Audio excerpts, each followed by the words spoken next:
ನಮಸ್ಕಾರ ವೀಕ್ಷಕರೇ, ನಾನು ನಿಮ್ಮ ಬೀನಾ ಚಂದ್ರು.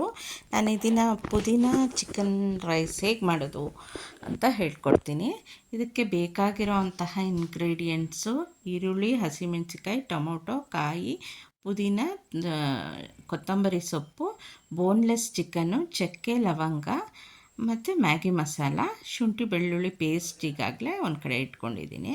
ಮತ್ತು ಸೀಸನಲ್ ಕಾಳು, ತೊಗರಿ ಕಾಳನ್ನು ತಗೊಂಡು ಅದನ್ನು ಬಿಡಿಸಿ ಇಟ್ಕೊಂಡಿದ್ದೀನಿ. ಮೊದಲಿಗೆ ನಾವು ರುಬ್ಲಿಕ್ಕೆ ಏನೇನು ಹಾಕ್ಕೋಬೇಕು ನೋಡೋಣ.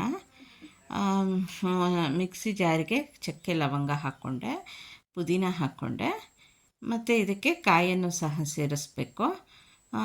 ಹಾಗೆ ಕೊತ್ತಂಬರಿ ಸೊಪ್ಪನ್ನು ಸಹ ಆ್ಯಡ್ ಮಾಡಿಕೊಂಡು ಇದನ್ನು ರುಬ್ಲಿಕ್ಕೆ ಇಟ್ಕೊಳ್ಳೋಣ. ಇದಕ್ಕಿಂತ ಮುಂಚೆ ನಾವು ತೊಗರಿ ಕಾಳಿಗೆ ಸಾಲ್ಟ್ ಹಾಕ್ಬಿಟ್ಟು ಅದನ್ನು ಒಂದು ಕಡೆ ಇದರಲ್ಲಿ ಬೇಯಲಿಕ್ಕೆ ಇಡೋಣ. ಹಾಗೆ ಈ ಕಡೆ ಬೇಯ್ತಾ ಇರುವಾಗ ನಾವು ಮಿಕ್ಸಿಲಿ ಎಲ್ಲನೂ ಹಾಕ್ಕೊಂಡಿರೋ ಸಾಮಗ್ರಿನೆಲ್ಲ ನುಣ್ಣಗೆ ರುಬ್ಬಿ ಇಟ್ಕೊಳ್ಳೋಣ. ಇದೊಂದು ಪೇಸ್ಟ್ ಮಾಡ್ಕೊಳ್ಳೋಣ. ಚೆನ್ನಾಗಿ ರುಬ್ಬಿ ಮಸಾಲೆ ರೆಡಿ ಆಯಿತು. ಇವಾಗ ಬಾಣಲೆನ ತೊಗೊಂಡು ಒಲೆ ಮೇಲೆ ಇಟ್ಟು ಕಾದ ನಂತರ ಎಣ್ಣೆ ಹಾಕ್ತಾಯಿದ್ದೀನಿ. ಎಣ್ಣೆ ಹಾಕಿ ಇದಕ್ಕೆ ಪಲಾವ್ ಎಲೆನೂ ಸಹ ಹಾಕ್ತಾಯಿದ್ದೀನಿ. ನಾವು ಈಗಾಗಲೇ ಚಕ್ಕೆ ಲವಂಗನ ರುಬ್ಲಿಕ್ಕೆ ಹಾಕ್ಕೊಂಡಿರೋದ್ರಿಂದ ಇಲ್ಲೇನು ಹಾಕ್ಕೊಳ್ಳೋ ಅವಶ್ಯಕತೆ ಇಲ್ಲ. ಈಗ ಇದಕ್ಕೆ ಈರುಳ್ಳಿ, ಹಸಿಮೆಣಸಿನ್ಕಾಯಿ, ಟೊಮೆಟೊ ಸೇರಿಸಿ ನಾನು ಎಣ್ಣೆನಲ್ಲೇ ಫ್ರೈ ಮಾಡ್ತಾಯಿದ್ದೀನಿ. ನಾವು ಇಲ್ಲಿಗೆ ಪದೇ ಪದೇ ಎಣ್ಣೆ ಹಾಕ್ಕೊಳ್ಳೋ ಅವಶ್ಯಕತೆ ಇಲ್ಲ. ಫಸ್ಟ್ ಟೈಮ್ ಏನು ಬೇಕೋ ಅದನ್ನು ಹಾಕ್ಕೋಬೇಕು.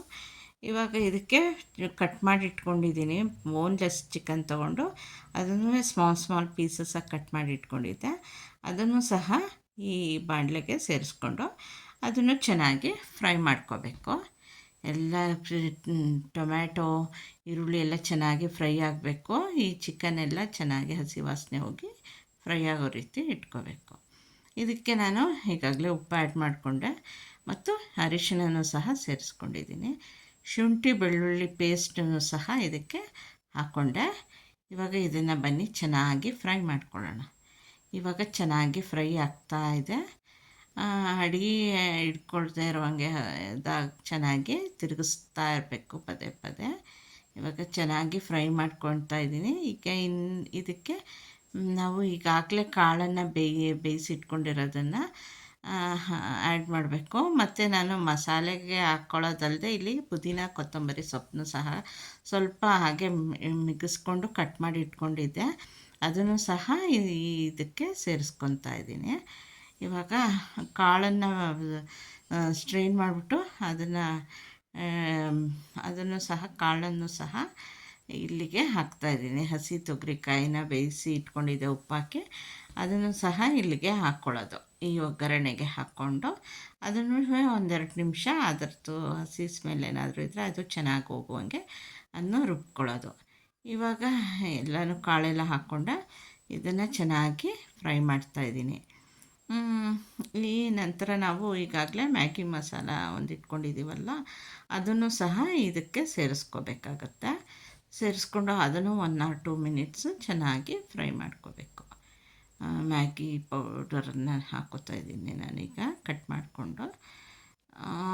ಇವಾಗ ಇದು 5 ರೂಪೀಸ್ ಪ್ಯಾಕೆಟ್ ಇದೆಯಲ್ಲ, ಅದನ್ನು ಫುಲ್ಲು ಹಾಕ್ತಾಯಿದ್ದೀನಿ. ಇದು ಸುಮಾರು ನಾನು 2.5 ಪಾವಷ್ಟಕ್ಕೆ ನಾನು ಮಾಡ್ತಾಯಿದ್ದೀನಿ.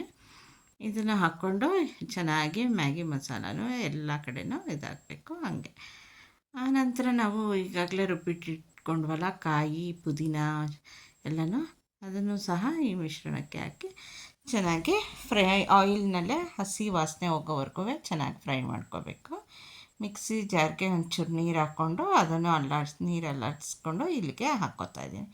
ಈಗ ರೆಡಿ ಇದೆ. ಇವಾಗ ಚೆನ್ನಾಗಿ ಇದೊಂದೆರಡು ನಿಮಿಷ ಕುದಿಲಿಕ್ಕೆ ಬಿಡಬೇಕು, ಒಂದು 5 ನಿಮಿಷ. ನಾನು ಈಗಾಗಲೇ ಒಂದು ಕಡೆ ರೈಸ್ ಮಾಡ್ಕೊಂಡಿದ್ದೀನಿ. ಆ ರೈಸ್ಗೆ ಈ ಮಿಶ್ರಣವನ್ನು ಸೇರಿಸ್ಕೊಂಡು ತಿಂದರೆ ಬಹಳ ರುಚಿಯಾಗಿರುತ್ತೆ. ಇದೊಂಥರ ಡಿಫ್ರೆಂಟು. ಟ್ರೈ ಮಾಡಿ. ಥ್ಯಾಂಕ್ ಯು ವೀಕ್ಷಕರೇ, ವಾಚ್ ಮಾಡಿದ್ದಕ್ಕೆ.